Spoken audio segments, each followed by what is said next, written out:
great intro. Kind of put some pressure on you. Yes, yeah. I'm not going to answer that question, so you guys Two know letters too. you need to know before you start. DV. D DV? and V. Don't vote. Okay. Nothing to worry. Hey, look, this is story time with Dave. Sitting down here. Okay, children. Hey, in your pamphlet, you have a reference to Matthew chapter 8. We're going to look at the account from Luke's perspective. So if you guys want to open up your Bibles to Luke chapter 8, as already mentioned by our wonderful tour guide, the three synoptic gospels carry the story. Mark's account is the longest one, about 20 verses. Luke's account is about in the middle, but there's some things in Luke's account that Matthew doesn't mention, and I thought we'll just go to Luke's account. And I'm gonna move us along a little bit quick because we have some time constraints. So that there's definitely going to be some things that we're going to read. They're going to puzzle us, and there's no way we're going to be able to answer every question. But here we are in this area of Gadara. I've never been here before, so I don't know much about the region itself. But we do have an amazing account here. And why don't we just go ahead and pick it up, Luke chapter 8, verse 26. Now, I'm going to attempt to use my Kindle here, and hopefully, I've noticed that Chad always likes to put me out in the brightness where my visibility is lessened, but we'll go ahead and work with it, and God will ultimately be glorified. Luke chapter 8, we're going to pick it up at verse 26. Jesus is with the disciples, and they've been sailing around the area around Galilee. How absolutely picture perfect that that's exactly what we've been doing today. And verse 26, beginning to read. Then they sailed to the country of the Gerasenes, which is opposite Galilee. And when he came out into the land, he was met by a man from the city who was possessed with demons and had not put on any clothing for a long time and was not living in a house but in the tombs. Now, one of the things obviously that jumps out here from the get-go is you can tell we have a very, very bad situation. In fact, the reason why Christians are even aware of this area in particular is because of this story. This story brings this little area here to life for the Christian. So we have a very sad situation here. A man is demon possessed. Jesus, it says here, and the disciples have now traveled to this area on this side, the eastern side of the Sea of Galilee. And I know that there's a textual variant in the Greek. There's a difference between the word that's used in Matthew, Mark, and Luke. And I'm not going to even get into all of the textual issues with that. Suffice it to say, as our leader has already mentioned to us, this was a Gentile town. This is a Gentile area. And so here the disciples show up on this side of the Sea of Galilee. And immediately, Jesus and his disciples, Jesus is, it says, faced there with a man. He was met by a man from the city who was possessed with demons. Now, Mark and Luke's account say that there was one demon-possessed man. Matthew's account mentions two. This is not a problem. The very simple solution is Mark and Luke mention only one because only one was actually speaking to Jesus. The story is indeed about two devil-possessed men. So that's important. Two men whose bodies apparently have been two men who apparently their bodies have been ravished by these demons and by the presence of demonic spirits. They are enslaved under the power of these demonic spirits. And as most of you probably know, or at least some of you may know, the Bible indicates that the demons are fallen angels who, along with Satan, rebelled against God and Satan's fall from heaven is actually described in the Old Testament. In Revelation chapter 12, verse 4, it indicates that Satan took 1/3 of the angels with him when he sinned. And these spirits, these fallen angels, have become irretrievably, and I don't know why in the world, well, I wish I wasn't as technologically challenged as I am. But these spirits have become irretrievably confirmed in their wickedness and irreparably abandoned to delusion. There's no hope for them. They are completely blinded by their choice, their decision to fall with Lucifer, and they are forever wedded to the deception, the deceptive agenda that Lucifer, now aka Satan, has, and also to his inevitable doom. So they are beyond redemption. And hints of this can be seen, how perilous their situation is, can be seen by how the demonized man reacts to the presence of Jesus. So actually, after they meet Jesus, look down at the next verse, verse 28. It says, seeing Jesus, he cried, the man cried, and fell before him, and said in a loud voice, what business do we have with each other? Jesus, Son of the Most High God, I beg you, notice what he says, do not torment me. So they fully know what they're up against. They are obviously outmatched. So even though Satan and his minions have great power, they are actually contained by bounds and limitations beyond which they cannot go. God limits Satan's activities. Then it says in verse 29, and he commanded the unclean spirit to come out of him, for it had seized him many times, and he was bound with chains and shackles and kept under guard, yet he would break his bonds and be driven by the demon into the wilderness. So verse 29 is sort of parenthetical, and it's just giving us more information about these two men, their condition. And then we move on to verse 31. They, it says, were imploring him not to command them to go away into the abyss. And then, of course, it says that there was a herd of many swine. This is one of the reasons why we know that this was a Gentile area, because of the swine in the region.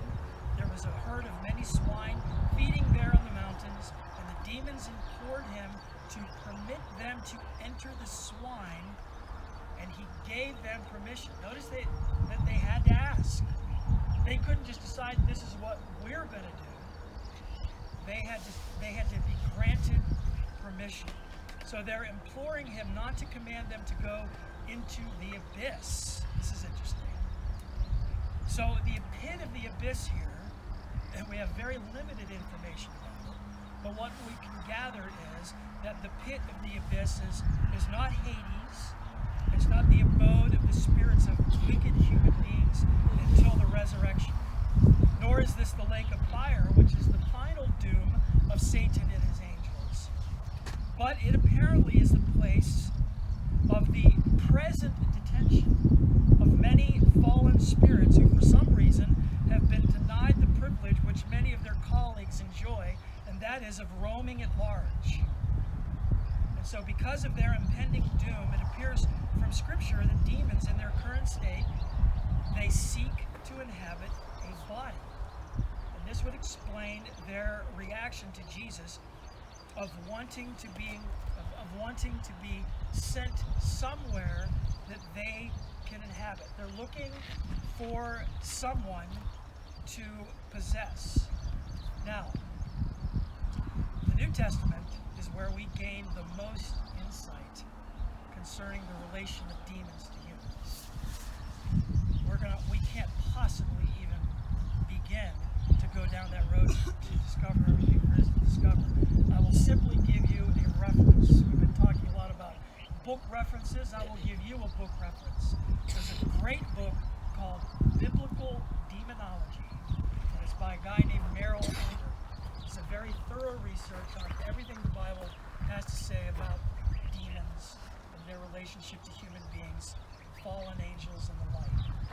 But we do know the New Testament teaches elsewhere that demons seek to inhabit something. Jesus mentioned in Matthew chapter 12 what a spirit does when it exits a body, how it seeks to possess something else. Okay, so we have this idea that they seek to inhabit something. So now they're asking, okay, can you send us into the swine? And it says that Jesus answered their request. The swine, the verse 32 again, there was a herd of swine feeding in the mountains. The demons implored him to permit them to enter the swine. He gave them permission. And verse 33 says, the demons came out of the man, entered the swine, and the herd rushed down the steep bank into the lake, into that sea, into that lake. Technically, it's a lake. And it says that they were drowned. Seems like that's the end of the story, but not quite. So now we have two delivered people, right? Two people that just have had the demons cast out of them. Then verse 36. Those who had seen it reported to them how the man who was demon-possessed had been made well. And all the people of the country of the Gerasenes and the surrounding district asked him to leave them, it says, for they were gripped with great fear. He got into a boat and returned. Now that's sort of an interesting little snippet about the state of mind that these people were in. Why is it that they were so disturbed by this phenomenon that they had witnessed Jesus driving out, sending these demons into this herd of swine? There's a lot of speculation about what kind of an area this might have been. Someone came up and asked me, I think it was a few days ago or a week or so ago, that could this area have been an area that had been given to heightened states of people being involved in witchcraft, which might explain why it was these people, because of their proximity to being involved in so much pagan worship, that they might have, invited more of Satan's activities to be given themselves over to it, and that's how they became so demon-possessed.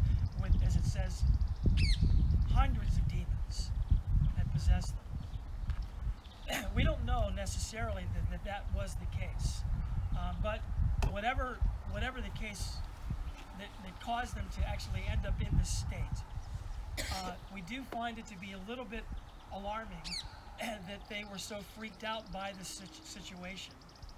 And it could be that they were just given over to superstition. Who is this guy? Is he just one more magic man who's come around and now he is someone to be feared because he's a magic man, just being uncertain about who he was, and certainly seeing something like this would alarm people. I'm imagining this happening to somebody in Virginia near where I live. Some people might say, oh, this must be a move of God, and become very excited about it. But some people, when they see a supernatural phenomenon like this take place, they're not necessarily excited about it. It kind of freaks them out. It kind of makes them think that they're in the presence of something that just does nothing but frighten them. So there's no doubt that this is probably a people who are very given to superstition. But whatever the case, they're asking Jesus, they want him to now leave.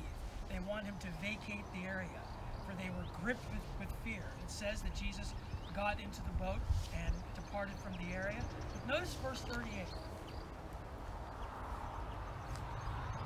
But the man from whom the demons had gone out was begging him that he might accompany him. And keep in mind here, we have individuals that have now been set free from their bondage. Jesus speaks the word, they've been set free, and you can just imagine that they would want to cleave to the individual that set them free. They would want to remain with him. But notice what Jesus says in verse 39. Jesus actually says, return to your house and describe what great things God has done for you. So he went away, proclaiming throughout the whole city what great things Jesus had done for him. So here again, we're given the story, and it is focusing, here Luke's account is focusing on just one of the individuals. But the individual departed, was told to go back. Basically, it would almost like be like God setting me free from something. And man, now all I want to do is just stay in close proximity with the person who perhaps witnessed to me, or the person who perhaps prayed with me to receive Christ, or the person who perhaps maybe was involved in casting an evil spirit out of me. Now I just want to hang out with him. And they're saying, no, I want you to go back to where you came from. And I want you to now go exclaim what God has done.